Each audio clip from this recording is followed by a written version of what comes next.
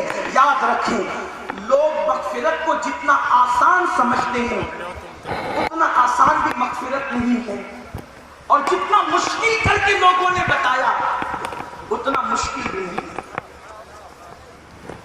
اس کریم کے کرم پر ہے، اگر وہ چاہے تو راستے سے تکلیف دینے والی چیز کو ہٹانے کے صدقے میں بھی مغفرت کر دے، اگر وہ چاہے تو کتے کو پانی پلانے کے صدقے میں بھی مغفرت کر دے، اور اگر وہ چاہے تو چھوٹے سے چھوٹے گناہ پر بھی پکڑ کر لے۔ اس کی پکڑ اگر وہ کرنے پر آئے تو پھر کون بچا سکتا ہے؟ ایک بزرگ، ان کے انتقال کے 70 سال کے بعد کسی نے ان کو دیکھا، پوچھا کہ آپ کے ساتھ کیا سلوک کیا گیا؟ فرماتے ہیں کہ 70 سال ہو گئے دھوپ میں کھڑا ہوں، ابھی تک میری مغفرت نہیں۔ دن کو روزہ رات کو سجدے کیے، اس کے باوجود بھی مغفرت نہیں۔ کیوں؟ اس لیے کہ ایک مرتبہ بارش ہوئی اور میری زبان سے نکل گیا اوف، یہ بے وقت کی بارش، اسی پر میری پکڑ ہو گئی۔ رب کی طرف سے مطالبہ ہوتا ہے، بندے ہمارے یہاں تو ہر کام کا ایک وقت مقرر ہے، تو نے بارش کو بے وقت کیسے کہہ دیا؟ اور جب تک تو بارش کو بے وقت ثابت نہیں کرے گا اس وقت تیری مغفرت، اس وقت تک تیری مغفرت نہیں ہوگی۔ تو مغفرت اتنی مشکل بھی نہیں جتنا لوگ مشکل کر دکھاتے ہیں، اور اتنی آسان بھی نہیں جتنا لوگ اس کو آسان سمجھتے ہیں. تو حبشی نے پوچھا یا رسول اللہ میں نے بہت جرائم کیے, کیا میری مغفرت ہو سکتی ہے؟ اللہ کے حبیب فرماتے کیوں نہیں, بالکل اللہ تجھے معاف فرمائے گا اگر تو توبہ کر. اس لیے کہ اس کا وعدہ ہے جو توبہ کرتا ہے اللہ اس کی توبہ کو قبول فرماتا ہے. اور ہم تو ان اللہ والوں کے دامن میں بیٹھے ہوئے ہیں کہ اگر یہاں توبہ کی جائے تو میرا اللہ رد نہیں فرمائے گا, اس لیے کہ وہ ہمیں نہیں دیکھے گا, ہمارے گناہوں کو نہیں دیکھے گا. صاحب البرکات کے صدقے اللہ ہم پر کرم کی نظر فرمائے گا. سرکار حمزہ عینی کے صدقے نگاہ کرم ہوگی, سرکار آل رسول احمدی کے صدقے کرم کی برسات ہوگی, اور ہو رہی ہے. نظر آئے یا نہ آئے کرم کی برسات ہو رہی ہے, کرم کی برکھا برس رہی ہے, لیکن کوئی اس میں نہائے تو صحیح. عرس میں آنے کا مقصد آ کر کے گھوم کر کے جانا نہیں, عرس میں آنے کا مقصد یہ ہے یہ صوفیہ جس مشن کے تحت اس زمین پر آئے تھے ان کے مشن کے حوالے سے اپنے دل کے اندر ایک درد لے کر کے جانا ہے, گناہوں سے تائب ہو کر کے جانا ہے. بے نمازی ہو کر آئے تھے تو نماز کا جذبہ لے کر کے جانا ہے, گناہوں پہ دلیر ہو کر آئے تھے تو سچی توبہ کر کے پلٹنا ہے, تاکہ کوئی پوچھے عرس قاسمی میں گئے تو کیا لائے, تو جواب دے سکو بغیر داڑھی کے گیا تھا, مجھ پر نظر ہو گئی ہے, داڑھی کا وعدہ کر کے آیا ہوں اور اپنے چہرے پہ سنت رسول لے کر کے آیا ہوں, خوف خدا سے اپنے دل کو لبریز کر کے آیا ہوں. اللہ اکبر. اس حبشی نے کہا کیا میری توبہ قبول ہو سکتی ہے؟ آقا فرماتے کیوں نہیں, اگر تو توبہ کر تو اللہ قبول کرے. اس نے توبہ کی اور جب وہ جانے لگا پھر وہ پلٹا, اور پلٹ کر کے اس نے پوچھا یا رسول اللہ کیا جب میں گناہ کر رہا تھا تو اس وقت میرا اللہ مجھے دیکھ رہا تھا؟ جب میں نے گناہ کیا تو میرے رب نے مجھے دیکھا؟ آقا کریم صلی اللہ علیہ وسلم فرماتے ہیں ہاں, جب تو نے گناہ کیا تو اللہ نے تجھے دیکھا. اس کو خیال آیا کہ جس قادر و قیوم پر میں ایمان لایا اس نے مجھے گناہ کرتے دیکھا. اس خوف کی وجہ سے اس نے ایک چیخ ماری اور زمین پہ گر گیا, اور زمین پہ گرا تو اس کی روح نکل گئی. صحابہ نے اس کی یا رسول اللہ اس کا انتقال ہو گیا. آقا کریم فرماتے ہیں اگر روح زمین پر کسی کو جنتی دیکھنا ہے تو اس شخص کو دیکھ. اللہ کے خوف سے لوگوں نے جانیں دے دی. ہمارے اسلاف اللہ کے خوف سے روتے رہے. ایک مرتبہ حضرت امام زین العابدین جنہیں سید سجاد کہا جاتا ہے, سید سجاد زین العابدین, عابدوں کی زینت, سجدہ کرنے والوں کا سردار, اللہ اکبر. ایک دن اللہ کے خوف سے رو رہے تھے, روتے روتے آنسو داڑھی میں آئے, اور داڑھی میں آنے کے بعد داڑھی سے ٹپ ٹپ کر کے گرنے لگے. اور چونکہ آپ اپنے گھر کی چھت پر رو رہے تھے تو چھت سے آنسو بہتے ہوئے زمین پر گرنے لگے, برنالے کے ذریعے سے زمین پہ گرنے لگے.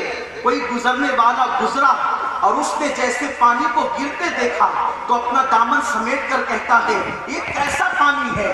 تو اوپر سے امام زین العابدین جواب دیتے ہیں اپنے دامن کو پاک کر لینا, یہ ایک گنہگار کے آنسو ہے. آپ غور کریں, جس نے 300 رکعتیں روزانہ نمازیں پڑھی,